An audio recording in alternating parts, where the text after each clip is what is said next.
Sono davvero anch'io emozionato come Caterina, perché dopo tutto quello che abbiamo passato negli ultimi mesi, vedere una sala così piena, tante persone, anche tanti giovani che sono venuti, che ci hanno creduto anche nei momenti più bui della nostra azione politica, rivederli qui è davvero un'emozione. Lo dico con grande forza. Io sono orgoglioso dell'Italia dei Valori, sono orgoglioso della sua storia, che è partita proprio da qui. Una forza politica che ha fatto grandi battaglie, dai referendum alle barricate sulle leggi ad personam. Siamo stati l'unico partito che veramente ha detto qualcosa contro le leggi porcate che in questi ultimi anni ha fatto un condannato. E siamo stati anche gli unici che abbiamo fatto delle richieste importanti, richieste pesanti di verità sui grandi misteri, come sulla trattativa Stato-mafia. E anche forse per questo che noi siamo fuori dal Parlamento. Perché non abbiamo piegato la schiena, perché il nostro Presidente non ha piegato la schiena, perché il nostro segretario nazionale Ignazio Messina non ha piegato la schiena, perché tutto il popolo dell'Italia dei Valori non l'ha fatto. Oggi siamo un vero partito, un partito che è guidato da un vero segretario, Ignazio Messina, con lo stesso spirito delle origini, con la stessa limpidezza e con l'orgoglio della nostra strada. Noi non abbiamo mai voluto venderci per un piatto di lenticchie. Certo, nel nostro percorso abbiamo anche incontrato qualche mera marcia, bisogna dirlo. Qualche furbo si è infiltrato per interessi personali e non sempre però siamo riusciti ad espellerli in tempo. Però al primo errore li abbiamo mandati via e questa è la nostra differenza rispetto agli altri. E questa è la differenza che dobbiamo rivendicare, la nostra forza. Il sistema di informazione, lo stesso che ci ha denigrato poco prima delle elezioni, come una bomba d'orologeria, ci ha scientificamente azzerati. Però noi oggi siamo qui, oggi siamo pronti a ripartire e dobbiamo ripartire più forti e determinati di prima. Certo, non rinunceremo a difendere la nostra Carta Costituzionale, che deve essere sempre la nostra strada maestra. E lo diciamo a gran voce, con molta chiarezza, noi non rinunceremo a difendere appunto la Carta Costituzionale e difenderemo in tutte le maniere la voglia degli altri di modificare l'articolo 138 della nostra Costituzione, cercare con una spugna di cancellare la democrazia.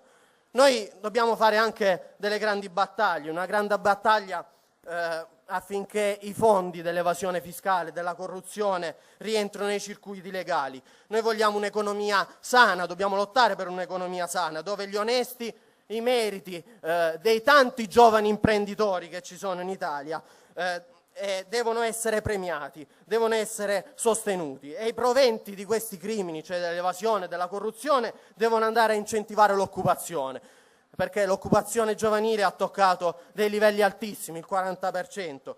Insomma, dobbiamo fare tutto l'opposto di quello che sta accadendo.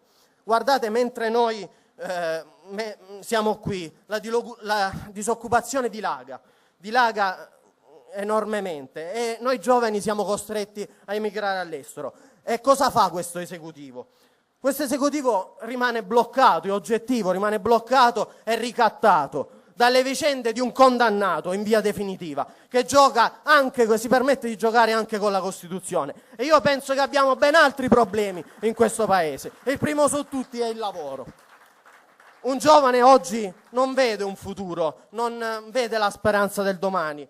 I giovani non possono chiedere un mutuo se forse glielo consentono, glielo forniscono le banche. Non possono più studiare perché persino l'istruzione oggi è diventato un lusso e le famiglie sono diventate degli ammortizzatori sociali. E chi non ha una famiglia che può permettere di mantenere dei giovani, dei ragazzi, ma anche trentenni, 35enni, hanno difficoltà ad andare avanti. E io a tutto questo non ci sto, noi non ci dobbiamo stare a tutto questo e vogliamo cambiare pagina.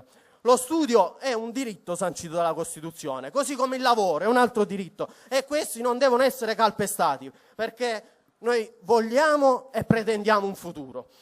Per questo noi giovani ritorneremo nelle piazze, tra la gente, con i banchetti e con le nostre bandiere, senza vergognarci del nostro simbolo, che sono le nostre armi, le armi della democrazia. E queste armi le utilizzeremo proprio con una proposta a breve, una proposta che faremo partire subito per consentire a tutti gli studenti universitari.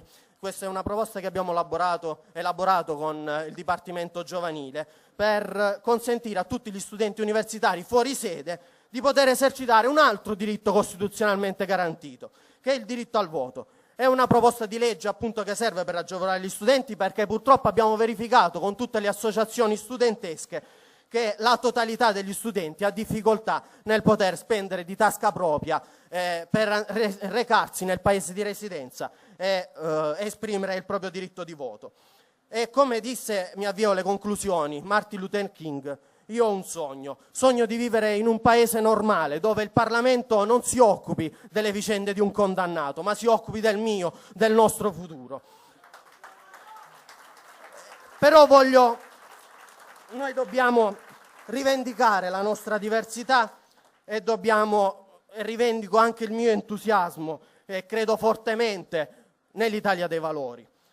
Però oltre alla protesta noi dobbiamo essere capaci anche di fare una proposta, e per questo mi sento ancora più fiero di appartenere a Italia dei Valori, perché anche Italia dei Valori, anche con percentuali risicate nel passato, ha dimostrato di essere responsabili, di essere una forza di governo, e sono fiero di appartenere all'Italia dei Valori e non magari a pseudo movimenti democratici che esistono in Italia, e mi riferisco, e lo dico con molta tranquillità, al Movimento 5 Stelle. Perché lì, attenzione, tutti parlano di democrazia diretta, democrazia partecipativa, ma attenzione, chi conosce bene il sistema, bisogna dire che ci sono padroni. In Italia dei Valori non ci sono padroni. Io sono spinto dalla forza delle idee, e noi non dobbiamo essere sudditi, dobbiamo essere protagonisti delle scelte del nostro futuro, scelte che comunque vengono diciamo così, scelte scellerate che vanno a tutelare i poteri forti. Voglio infine che questo paese davvero cambi, e per questo mi batterò insieme a tutti i giovani dell'Italia dei Valori, insieme a tutto il popolo d'Italia dei Valori, per cambiare questo paese. Grazie.